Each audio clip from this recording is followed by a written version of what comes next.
ciudad de ensueño a orillas de un lago se estremece cuando la maldad se hace presente. Cuando ocurre algo así, todos se inquietan porque no saben de quién se trata o a dónde se fue o de dónde era. Es una carrera contra el reloj. La única pista es un video de vigilancia de baja resolución. ¿Puede un físico solar usar técnicas de la era espacial para identificar a un sospechoso? ¿Y a quién se le ocurriría consultar a la NASA?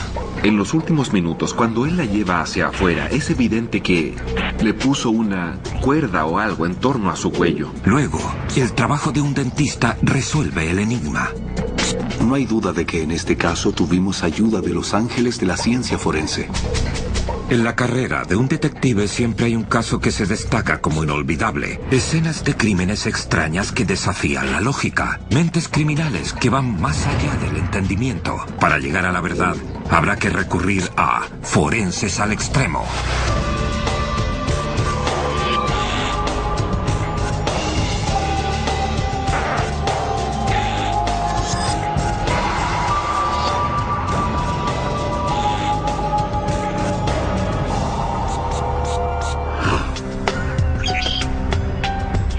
Moose Lake, un lugar de ensueño para las vacaciones al norte de Minnesota. Moose Lake tiene una población de unos 2.200 habitantes.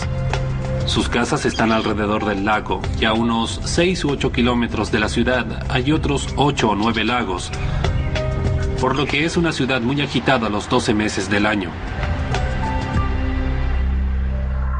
26 de mayo de 1999. Es víspera del Día de los Caídos y el pequeño pueblo se prepara ante la avalancha de turistas.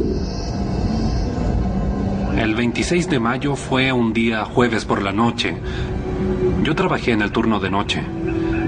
Fue una noche maravillosa, hacía calor. Había mucha gente y mucho movimiento. A las 10:30 de la noche, Catherine Hanek está terminando su turno en un restaurante junto a una gasolinera en las afueras de la ciudad. A la hora del cierre, un hombre aparece entre las sombras. Apagué todas las luces. Estaba limpiando y ordenando cuando oí que alguien entró por la puerta principal. Señor, el local ya está cerrado. Entró un hombre. Ya cerramos.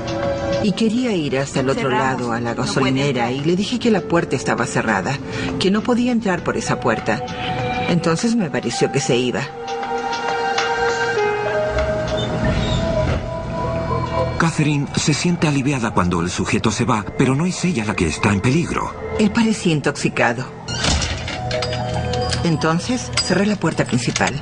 Antes de irse, Catherine pasa a despedirse de su amiga Katie Poirier, quien trabaja el último turno en la tienda de la gasolinera. Conocí a Katie cuando trabajé con ella en la gasolinera, al lado del restaurante. Nos hicimos amigas entonces. Sí, gracias. Así que antes de irme le dije a Katie que me iba a casa, como siempre lo hacíamos, porque le dije, me voy, por lo cual ella sabía que me iba. Pero cuando Catherine llega a su auto, se sorprende al ver que el hombre que pensó que se había ido permanece ahora en el estacionamiento. Se subió a su camioneta y se fue. Y yo salí al mismo tiempo, así que estaba justo detrás suyo. Y luego se dirigió por la carretera en la misma dirección en que iba yo, porque me dirigía a la ciudad donde vivía. Incluso él manejaba como si estuviera ebrio. Yo me preguntaba, ¿qué diablos le pasa a este tipo? Como a la medianoche, clientes pasan a la gasolinera a llenar sus estanques e ingresan a la tienda para pagar, pero no hay nadie. Y algo no concuerda. Hay dinero en efectivo sobre el mostrador. Preocupada y un poco asustada, una mujer llama al departamento de policía de Moose Lake.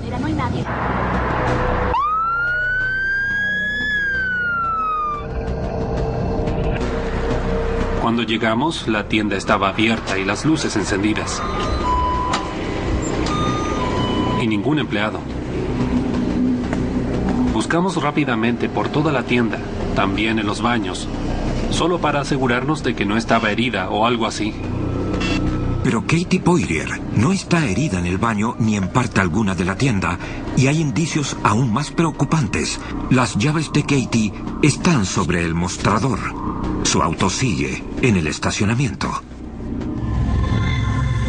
Inmediatamente, Heaton, jefe del departamento de policía, revisa el video de la cámara de vigilancia de la tienda. La resolución es baja, pero suficiente para darse cuenta que Katie Poirier, de 19 años, fue forzada a salir de la tienda contra su voluntad. Crímenes como este no se supone que ocurran en lugares como Moose Lake. Era una imagen escalofriante, porque él tenía las manos en torno a su cuello y literalmente la empujaba hacia afuera. Dale Heaton tiene casi 50 años de carrera y comienza a pensar en lo peor.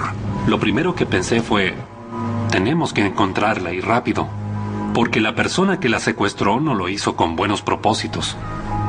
Todo el estado colabora con la solicitud de apoyo. Nuestro departamento de policía es pequeño. De vez en cuando recibimos ayuda del departamento del sheriff del condado de Carlton.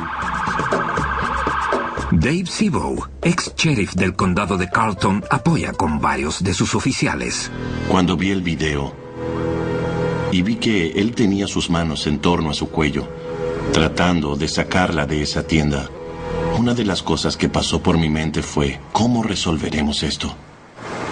Sin tiempo que perder, los hombres comienzan a trabajar. Sabemos que en un secuestro las estadísticas señalan que hay un tiempo de 72 horas en que tenemos la posibilidad de rescatar a la víctima aún con vida. Pero ya se ha perdido un tiempo precioso. La cinta mostraba que eran las 11:38. Tras recibir la llamada, nosotros no llegamos a la escena sino cerca de las 12:23, por lo que el autor del crimen tuvo todo ese tiempo para llevarla a algún lugar. Cualquier espera es tiempo perdido en una situación como esta. La prioridad era buscar en las áreas cercanas. Buscamos en algunos lugares cercanos, a donde van las parejas de enamorados por si la habían llevado allí. Y entonces, alrededor de la 1 o un poco después, volví a la oficina y recibí una llamada del FBI y del Departamento de Aprehensión Criminal. Ha pasado 1 hora desde que la policía llegó a la escena y Heaton debe hacer lo que todo investigador teme hacer: comunicar la terrible noticia a la familia de Katie. Yo estaba durmiendo en casa de mis padres. Había llegado allí casi a la misma hora en que a ella se la llevaron y eran como la 1:30, 2 de la mañana. Mi mamá abre la puerta y comienza a gritar: se la llevaron, tu hermana ha desaparecido. No pasa mucho tiempo antes de que los oficiales reúnan a un pequeño grupo de voluntarios que en la mañana empiezan a dispersarse por toda la zona. Al parecer todo el mundo busca a Katie. Había unas 1000 personas buscando. Mientras más pequeña sea la comunidad, es más solidaria. Si alguien necesita algo, los vecinos entran en acción y ayudan.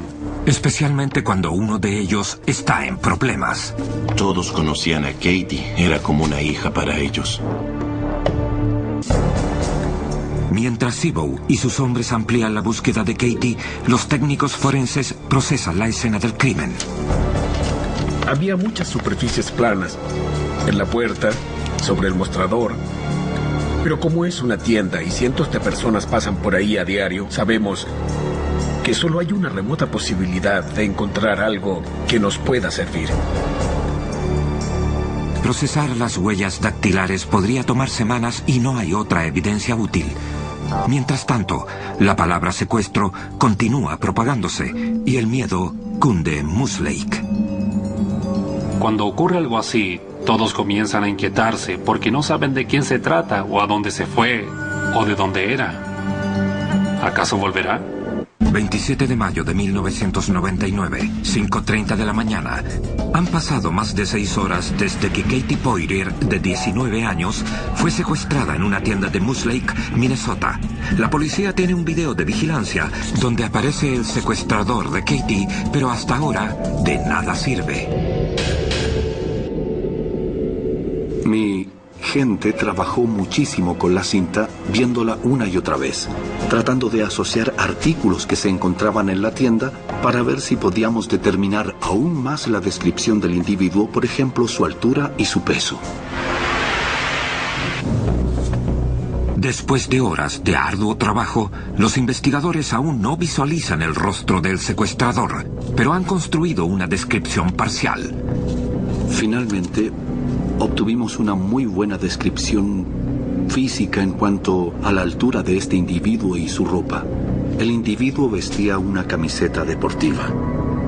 Y esa fue una de las razones por la que los oficiales creían que podría tratarse de una persona aparentemente joven. Esa camiseta deportiva, uno la relaciona con gente joven. Esta persona no era corpulenta ni gorda. Sí. Parecía estar en buena forma, por lo que nos hizo pensar que tenía 20 años o algo así. Se trataría de un hombre blanco de unos 20 años de aproximadamente 1,82 m que viste una camiseta deportiva. Es un comienzo. Al oír la terrible noticia, Catherine Hanek, la empleada del restaurante, se contacta con los investigadores. Les cuenta sobre su aterrador encuentro con el hombre apenas horas antes de que Katie fuese secuestrada.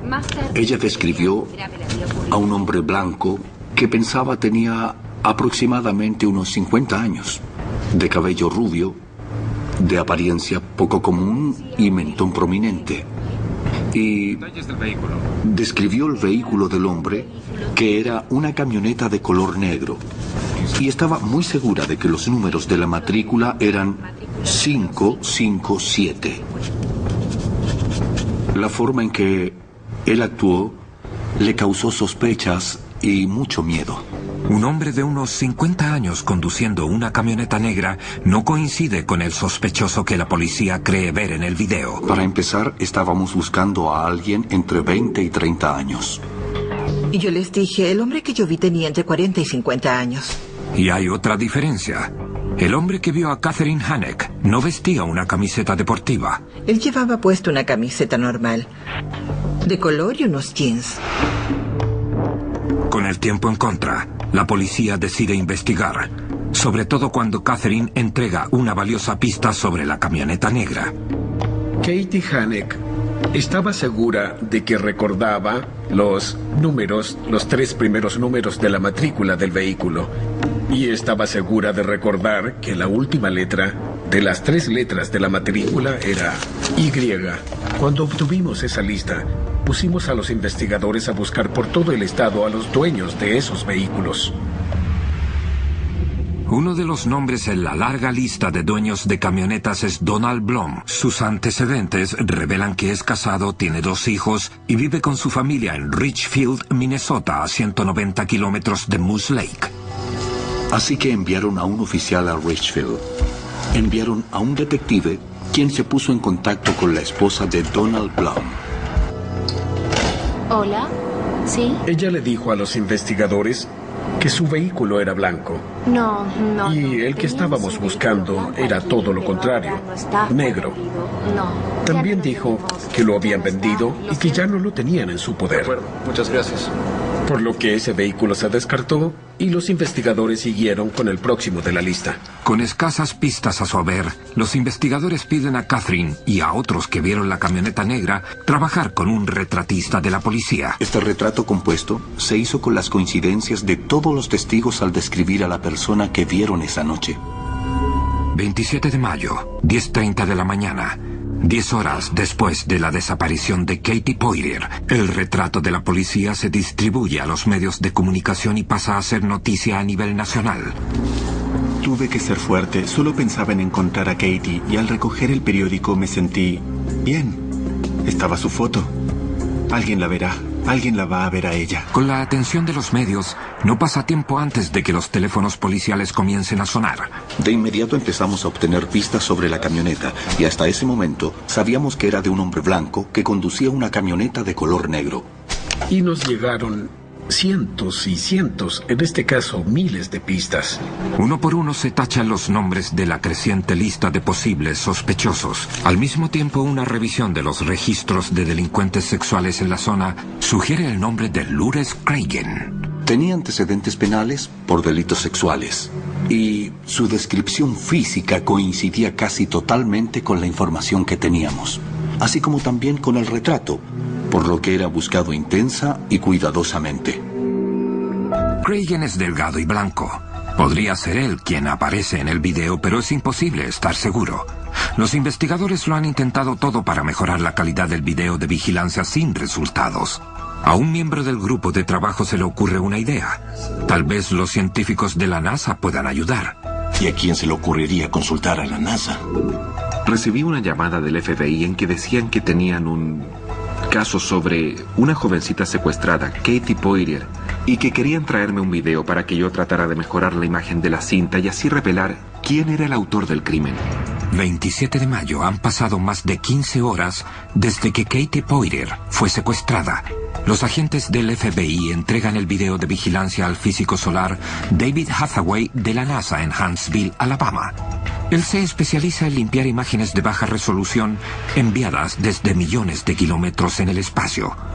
Estudio el Sol y en especial el ciclo de 11 años de manchas solares. Por eso proceso muchas imágenes, tratando de obtener imágenes nítidas del Sol y luego las analizo. El sistema de estabilización de imagen de video o VISAR fue iniciado por el Dr. Hathaway y se utilizó por primera vez en 1996 en un crimen. Nos involucramos en el análisis forense cuando el FBI vino al Centro de Vuelos Espaciales Marshall después del atentado en el Parque Olímpico en Atlanta. Sabían que podíamos aclarar las imágenes del Hubble, que estaban borrosas, y vinieron a pedirnos ayuda. Desde entonces, el Dr. Hathaway ha ayudado a resolver crímenes mejorando imágenes esenciales, pero estas son diferentes a todo lo anterior. Este es tal vez uno de los videos más desgarradores. Verla a ella trabajando activamente en la tienda tratando de ayudarlo, como si él fuese a comprar algo. Y luego ver cómo la arrastra hacia afuera, casi con total seguridad con una cuerda o algo alrededor de su cuello. Es impactante. Es difícil lidiar con esto. 27 de mayo de 1999, 3 de la tarde.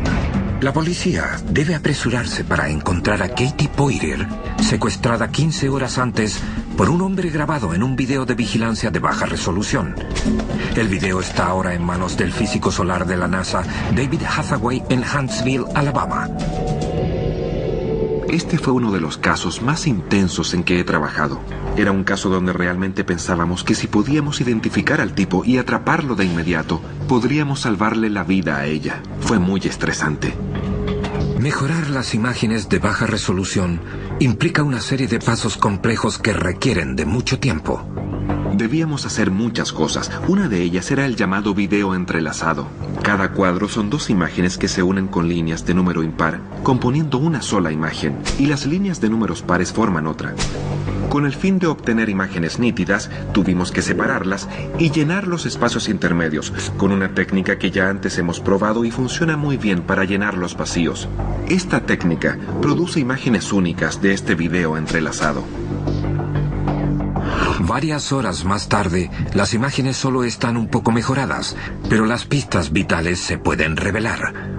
El punto clave fue la camiseta de béisbol. Él vestía una camiseta de béisbol típica, oscura por delante y con mangas de colores claros, con la insignia de un equipo y el número 23 en la parte posterior. Es una ayuda, pero miles de fanáticos usan camisetas así. ¿Cómo la policía podría diferenciar esta? Obtener una imagen clara del secuestrador de Katie es difícil incluso para una de las mentes más brillantes de la NASA. Algo lamentable en el video es que la cámara capta la base de un estante de cigarros. Entonces la cara de él queda cubierta por este estante y no se ve. Solo podemos observarlo desde el mentón hacia abajo. Sin embargo, el Dr. Hathaway no se da por vencido. Él puede manipular un solo cuadro hasta que sea lo suficientemente nítido para entregar una nueva pista reveladora, una que cambiará el curso de toda la investigación. Hay distintas secuencias donde él está parado y se puede aclarar un poco, y una en particular donde él está muy cerca de la cámara. Se pueden distinguir los detalles en el cabello y un poco de su cara donde es evidente que se trata de una persona mayor. Una persona mayor. La policía siempre estuvo convencida de que su hombre tenía entre 20 y 30 años. Ahora piensan que tiene entre 40 y 50 años, casi 10 años mayor que su principal sospechoso, Lourdes Cragen. Pero eso no es todo. Otra evidencia importante, gracias al segundo mejoramiento de la cinta de video por la NASA, fue que pudieron determinar que el pelo en la parte trasera de la cabeza del sospechoso tenía una coloración diferente, la que creen se debe a que se tiñe el pelo o definitivamente era de color diferente. Catherine Hanek describió a un sospechoso de cabello desordenado en una camioneta negra. Catherine dijo que el hombre vestía una camiseta normal, no una camiseta deportiva. ¿Es posible que se haya cambiado de ropa? Y como aún no hay imagen clara de la cara del secuestrador, los investigadores siguen revisando la larga lista de personas que poseen camionetas negras. 30 de mayo, 10 de la mañana. El reloj pasa las 72 horas cruciales. Las esperanzas de encontrar viva a Katie Poirier disminuyen, pero su familia se niega a darse por vencida. We still have hope, we still have the faith, and we just want to find Katie. Los voluntarios tampoco ceden, incluso cuando los días de búsqueda se transforman en semanas. La gente tomaba sus vacaciones solo para la búsqueda. Me refiero a gente de lugares tan lejanos como Alaska viniendo a ayudar a California. Desesperados por resolver el caso, los investigadores citan a los fanáticos del deporte con la esperanza de que alguien reconozca la camiseta que vestía el secuestrador de Katie. Si tiene información sobre el paradero de Katie Poirier, póngase en contacto con el departamento del sheriff del condado de Carlton. Y funcionó. De inmediato recibimos llamadas telefónicas de un par de personas que trabajaban en un hogar de ancianos en Twin Cities. Esas personas decían que un compañero de trabajo de ellos, un tal Donald Hutchinson, se parecía a la persona en el video. También informaron que tenían una camiseta que le habían visto usar en varias ocasiones, muy similar a la de las imágenes. Pero lo que esas personas dicen después es lo que llama la atención de los investigadores. Muchas gracias. Ellos también sabían que conducía una camioneta negra. Y sabían que había dejado de conducirla justo después del secuestro de Katie Poirier. También informaron que no había asistido a su trabajo el día después del secuestro y que volvió a trabajar al día siguiente, pero que su aspecto había cambiado bastante. Se había cortado el cabello y estaba dejando crecer su barba y pensaron que se estaba comportando en forma extraña. Fue un momento importante, muy significativo. Adiós. Inmediatamente empezamos a investigar sobre el señor Hutchinson y nos enteramos que tenía varios apellidos diferentes. Su verdadero nombre era Donald Prince. Fue bautizado como Donald Prince, pero también usaba el nombre de Donald Blum. Donald Blum puede ser un seudónimo, pero una revisión de los registros policiales indica que habían entrevistado a su esposa sobre la camioneta negra de Blum. Ella le dijo a la policía que su esposo la había vendido hace mucho tiempo, por lo que el nombre de Blum se había borrado de la lista, pero ahora regresa como el sospechoso número 1. Cuando los investigadores realizan una orden de allanamiento en su residencia en Richfield, encuentran una poderosa camioneta negra en el garaje.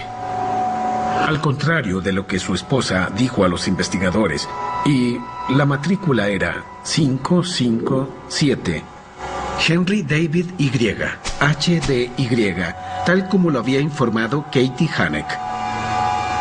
Estábamos absolutamente seguros de que esa era la camioneta que buscábamos. En gran parte porque nuestra testigo ocular, Katie Hanek, estaba muy segura de que esa era la matrícula. Tenía antecedentes penales significativos, incluyendo condenas por múltiples conductas sexuales criminales, condena por asalto con agravantes, condena por secuestro. ¿Era Katie Poirier una más en la lista de víctimas de Blum? Sin duda, era la mejor pista que teníamos hasta entonces. Y decidimos que haríamos todo lo posible para determinar si Donald Hutchinson, Donald Blum, era nuestro sospechoso o no lo era. El cerco se cierra cuando se descubre que Blum tiene una propiedad cerca de Moose Lake, a 160 kilómetros de su casa en Richfield. Con una orden de allanamiento, los investigadores se mueven rápidamente. Después De semanas en que las llamadas disminuyeron y no teníamos nada, ahora nos pareció que teníamos algo. Esta propiedad se encuentra lejos en el campo. No había salida y teníamos muchas esperanzas de encontrar a Katie encadenada o algo así. Pero Katie no se encontraba ahí. Buscamos por todo el lugar. Vaciamos una pequeña laguna del jardín. La rastrillamos. También vaciamos la fosa séptica. Frustrados y cansados, los investigadores están a punto de dejarlo todo cuando tropiezan con algo. Una caja de fuego. Esa caja de fuego era como un brasero recreativo y tuvimos que examinar cuidadosamente la capa superior para ver si podíamos encontrar joyas o cualquier cosa relacionada con Katie. Y lo que encuentran es inquietante. En esa caja de fuego encontramos fragmentos de lo que nos parecieron fragmentos de huesos y un pedazo de lo que parecía ser un diente. Yo lo miraba y tenía la forma de un diente, pero estaba quemado y lo empaquetamos como evidencia. También encontramos otros huesos. Y no sabíamos si algunos eran de animal o podrían ser humanos. Nosotros realmente creíamos ir por el camino correcto. El inconveniente era que eso significaba que si había restos humanos allí, alguien había muerto y teníamos miedo de que se tratara de Katie Poirier. Nos sorprendió encontrar un tercio de un balde de helados de 4,5 litros con fragmentos de huesos humanos, incluyendo un diente. Entonces, nos dimos cuenta de que necesitábamos a alguien más calificado para examinar esas cosas. Nos contactamos con la doctora Susan Meister, quien es antropóloga forense de la Universidad de Hamlin en St. Paul. Me preguntaron si podía examinar una pequeña colección de huesos fragmentados y quemados muy significativos para determinar si eran humanos o no. Así que los revisé y les dije sí, definitivamente hay fragmentos humanos en este grupo de huesos. Ya sea que los huesos pertenezcan a Katie Poirier o a alguien más, ahora los investigadores creen tener un homicidio en sus manos. Cuando se quema un hueso que está cubierto por carne, a menudo se ve la formación de este tipo de fractura semilunar, o lo que llamamos fractura de la uña del pulgar, que se forma a lo largo del hueso cuando el tejido se está quemando y se está carbonizando. La mayoría de los huesos que encontré eran huesos que fueron quemados cuando la piel aún los cubría.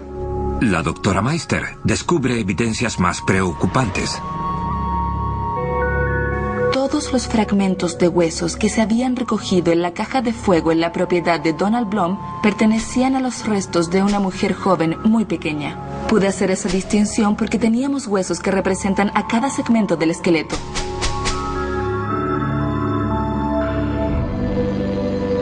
Ese fue un día bastante deprimente. Nos invadía la impotencia de que ya era demasiado tarde. ¿Qué se puede decir? Fue algo muy difícil encontrar lo que allí encontramos. La mayoría de los fragmentos de hueso están calcinados, y ese es el grado más severo de una quemadura. Así que creo que el asesino quería asegurarse de que el cuerpo se quemase de manera uniforme, y asegurarse también de que cada parte del cuerpo se quemara de la misma forma. Luego, más noticias sorprendentes. Cada resto que se recuperó de la caja de fuego, que fue identificado como resto humano, corresponde a una mujer joven. Sin embargo, 2 fragmentos son distintos y no corresponden. Posiblemente hubo una segunda víctima. Es un descubrimiento inesperado y espantoso. En la propiedad de Donald Blum se han encontrado restos humanos no de uno, sino de 2 cuerpos incinerados. Los restos carbonizados de ambos cuerpos son encontrados en una caja de fuego cerca de Moose Lake. La policía teme que una de las víctimas sea Katie Poirier, desaparecida hace 3 semanas. Los investigadores creen que Donald Blum es parte de estos oscuros crímenes, pero ¿pueden probarlo? Primero, los expertos forenses deben determinar si alguno de los huesos y el diente realmente pertenecen a Katie. Posterior a mi análisis del diente y de algunos de los fragmentos de huesos, estos fueron enviados al laboratorio del FBI, en Quantico, Virginia, a fin de ver si podían extraer ADN de ellos. Pero los huesos y el diente estaban tan quemados que no había suficiente material orgánico para extraer una buena calidad de ADN y hacer un análisis. Sin ADN, la doctora Meister continúa estudiando los huesos, buscando cualquier signo de trauma antes de la incineración. A continuación, ella identifica un fragmento que es parte de la mandíbula. Dada la extrema fragmentación del hueso y cómo todo el pequeño hueso encajaba en el sitio, fue muy sorprendente haber encontrado tanto el diente como el fragmento de la mandíbula en que encajaba. Fue muy sorprendente.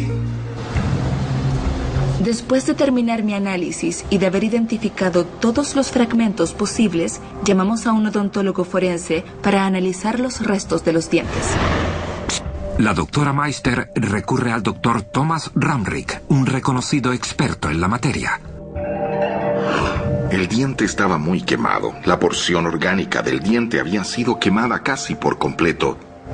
Es posible compararlo con la ceniza en la punta de un cigarro.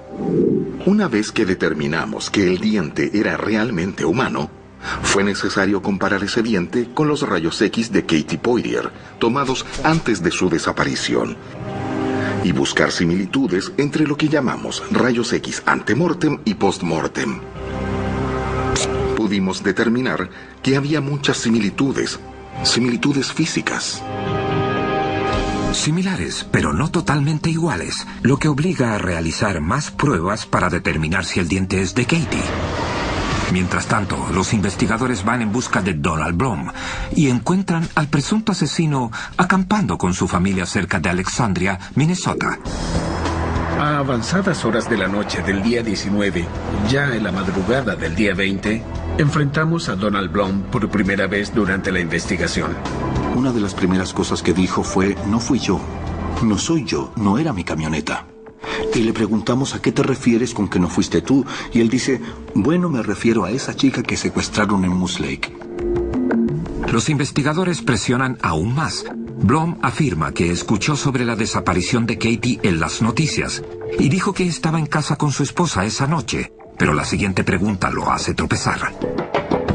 Le preguntamos sobre su camioneta y dijo que una vez fue dueño de una vieja camioneta, pero que hace mucho tiempo se la había vendido a su hermano. No sabía que nosotros ya teníamos esa camioneta y que la habíamos encontrado en su garaje en Richfield. La policía detiene a Donald Blum bajo sospecha de secuestro de Katie Poirier. Aún así, condenar a Blum no será fácil sin un cuerpo, por lo que los investigadores vuelven al video de vigilancia, pero Blum ha alterado su apariencia, dificultando una identificación positiva. Luego, la policía elabora un nuevo plan. Decidimos que necesitábamos una rueda de identificación de sospechosos en vivo en vez de una serie de fotos. Teníamos a Donald Blum y a otras 5 personas muy parecidas físicamente. Todos estaban vestidos de la misma forma y también a 7 testigos que los miraron a través de un espejo unidireccional. En la rueda de identificación yo estaba muy enojada. Me dieron un lápiz y un papel para escribir mis pensamientos y opiniones. Y todo lo que pude hacer fue tomar el lápiz y solo hacerlo sonar, porque estaba muy nerviosa cuando lo vi. Yo sabía que era él. Varios testigos están de acuerdo.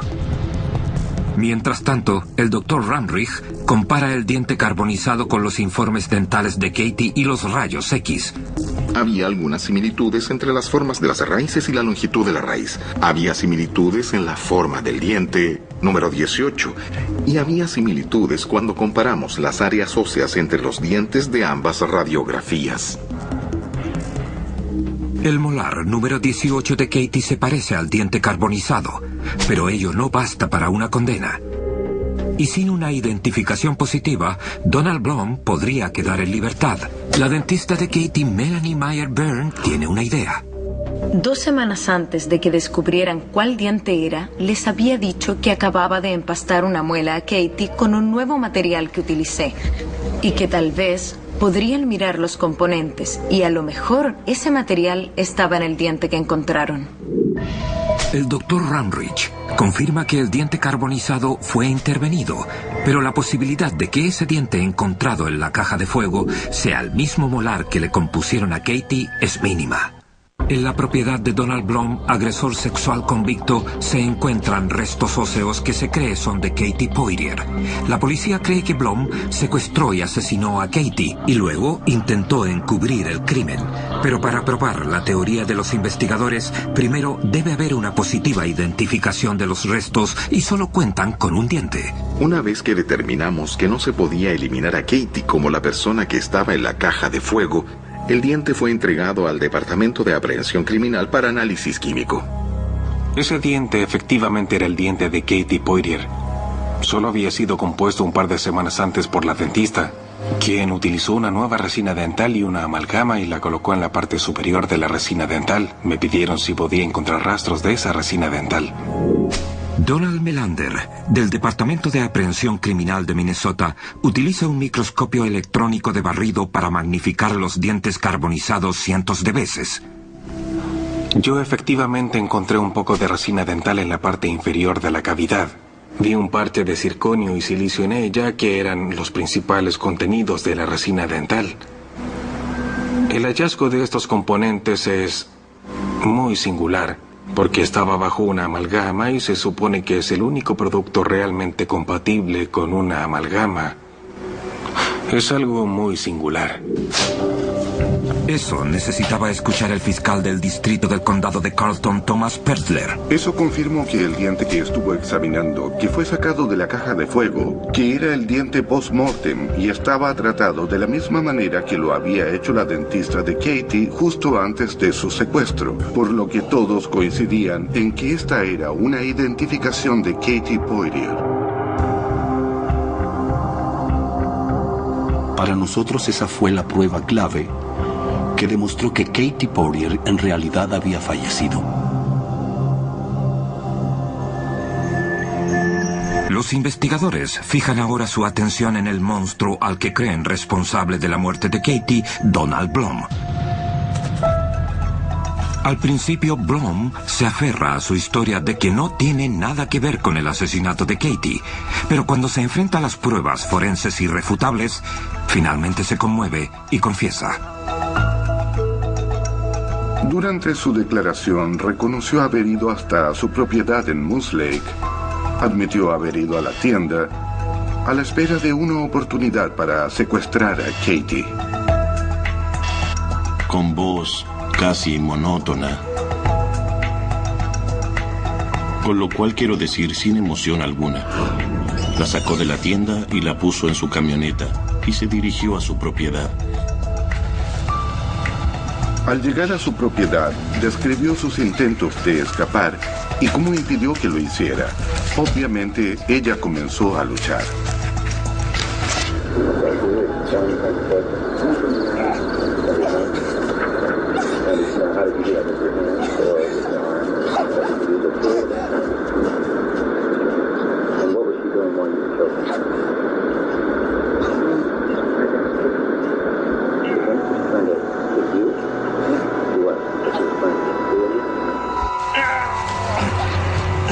Él reconoció que ella estuvo luchando, queriendo zafarse. Era una mujer pequeña, una mujer menuda, pero era luchadora y llena de energía, y por desgracia llena de la vida que él le arrebató. Él indicó que la mató asfixiándola. Admitió que después de hacerlo, quemó su cuerpo en la caja de fuego. Los investigadores informaron de inmediato a la familia de Katie acerca de la confesión de Blum. Yo estaba en casa de mis padres, sentado a la mesa, y ellos llamaron a todos, a toda la familia más cercana a la habitación para decirnos que Donald Blum había confesado el asesinato o el secuestro y asesinato de la hija, hermana y nieta. Y así fue como lo dijo, y creo que todos nos conmovimos y lloramos. Él puede haberla matado, haber tomado su cuerpo, pero no tomó su alma. Y eso es probablemente lo más importante, que él no ganó y nunca va a ganar. Luego, en un giro sorprendente, Blom afirma que estaba bajo la influencia de un medicamento cuando hizo la confesión y se retracta. 9 meses más tarde, el caso va a juicio. El abogado defensor de Blom afirma que el verdadero asesino no es su cliente, sino que Lourdes Cragen, a quien los policías habían investigado antes. Él se convirtió en una cortina de humo para nosotros y en un problema con respecto al juicio porque nos habíamos concentrado con tanta fuerza en él por sus antecedentes penales y sus delitos pasados, que esto complicaba el caso para nosotros porque lo habíamos descartado por completo como sospechoso en este caso. Pero los fiscales temen que mencionar el nombre de Cragen puede arrojar suficientes dudas en los miembros del jurado como para absolver a Donald Blom. Los investigadores necesitan actuar con rapidez. Una vez más, recurren al físico solar de la NASA, David Hathaway, esta vez para descartar a un sospechoso. Me preguntaron si podría ver nuevamente el video para determinar si había tatuajes. Afortunadamente, en una secuencia del video hay unos 6 cuadros donde él está parado casi frente al mostrador y frente a la cámara. Y entonces fue posible utilizar nuestro proceso en esa secuencia para aclararla lo suficiente y determinar que no había ningún tatuaje. Y eso bastó para aclarar que Lourdes Cragen no era el asesino. No había ningún tatuaje visible en el brazo izquierdo del sospechoso. Pero él tenía uno en su brazo izquierdo. Los investigadores confirman que el tatuaje del brazo de Cragen lo tenía mucho antes de que Katie fuera secuestrada. Por segunda vez lo eliminan como sospechoso. La fiscalía apoya el caso y los miembros del jurado se apresuran a emitir un veredicto. A Donald Blom, de 50 años, se le considera culpable del secuestro y asesinato en primer grado de Katie Poirier. El 16 de agosto de 2000, Blom es condenado a cadena perpetua sin posibilidad de libertad condicional. Ahora está en prisión y no volverá a salir de ahí. Finalmente, si no hubiera sido por un científico de la NASA y un solo diente examinado por un equipo de expertos forenses, Donald Blom aún estaría caminando por las calles acechando a otras mujeres. En seguridad pública hablamos de crear nuestra propia suerte, pero hay que trabajar muy duro para lograrlo. No hay duda que en este caso nos ayudaron los ángeles de la ciencia forense. Fue tan fortuito encontrar ese diente. Fue lo único identificable que hallamos y pudimos relacionarlo con ella en un 100%. Tanto que pensé que era lo más grande en este mundo. Fue el diente. Fue el diente el que nos devolvió a Katie.